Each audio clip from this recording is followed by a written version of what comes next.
So Carolyn Peck is back adding additional clarification to her comments about Caitlin Clark, and her original statement was talking about the Fever were more dangerous without Caitlin Clark in the lineup, or more dangerous when she doesn't play, to get her absolutely correct. And this came after the blowout win over the Aces. Of course, the Fever loss, close heartbreaker to the LA Sparks last night, and from there, it seems like a lot of people pulled back up on Carolyn Peck, like, what's going on? How about it now? And she came back to Twitter to kind of say the comments again in a different way, but try to clean up what she actually said. I did a video on the channel breaking down and obliterating any line of thinking for that, and I'll drop it in a card above, of course. And I just want to know what you guys think of this sudden switch, and we're gonna basically compare it to her original comments, and you tell me if the same sentiment was being expressed. So I got Carolyn Peck's Twitter pulled up right here. Starting from the one from the bottom, we're going to read up. She said, "I did not say Caitlin Clark is not valuable. She's a great player.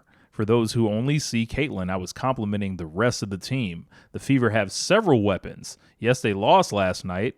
They have lost games with her. Respect to the whole Indiana Fever team." I don't know, man. It seemed like you did not have respect for the whole Indiana Fever team, because Caitlin Clark is part of that team. When you say they are more dangerous when she does not play, that is a backhanded compliment. She says, "As a coach, if you have ever prepared a scouting report, scout the Fever with and without Caitlin. What do you have to take away in both scenarios? One is not easier than the other, just different. There is a lot of talent on that team." This is not the sentiment that she came out here with. And I know, speaking on live television, you could, say a lot of things. You could slip up, you can misspeak. Absolutely possible. But this did not sound like misspeaking. So people started promptly replying to Carolyn Peck. That is a tongue twister. You try it. Say it 3 times fast. And they just started just throwing her on the grill pretty much. You can see CDS, Caitlin Clark by the numbers. Michelle, you said they're more dangerous without her. And then Act J says it Clark season. So let's see. Look, I think that Indiana is even more dangerous when Caitlin Clark doesn't play, because she's a ball-dominant guard. The ball's in her hands a lot, so you know what you need to try to take away. But when you look at Indiana now, they've got so many weapons. That just sounds weird when you clean it up and say, "I did not say she wasn't valuable." That wasn't the point. You saying that you didn't say she was valuable is a correct statement, but it also is not pertinent to what you did say. You said this team is more dangerous when the most dangerous weapon in the league does not play. When somebody that covers more area and requires more of the defense does not play.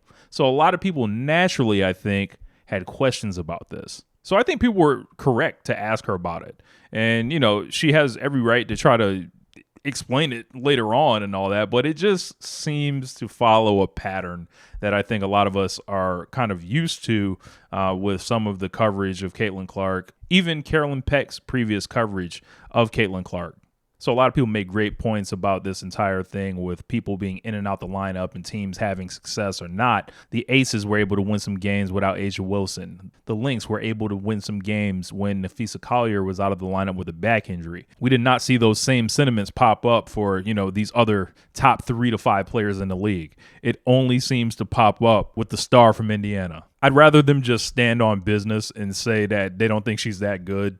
Let's get the honesty on the table. Let's make it to where we don't have to talk around it and dress it up. We can save a lot of time that way. There can be less confusion from the media to the fans to folks that like myself that make videos here. It's an easy trap to fall into and a double-edged sword when talking about how teams play without their best players if they happen to win a game. This team can't do too well without them, and you don't want to see them sink to the bottom of the standings either. But ultimately, that team pulls together. Hopefully, we are done discussing this subject and Caitlin Clark returns to the lineup rather soon so we can figure out who's right. I don't know about you.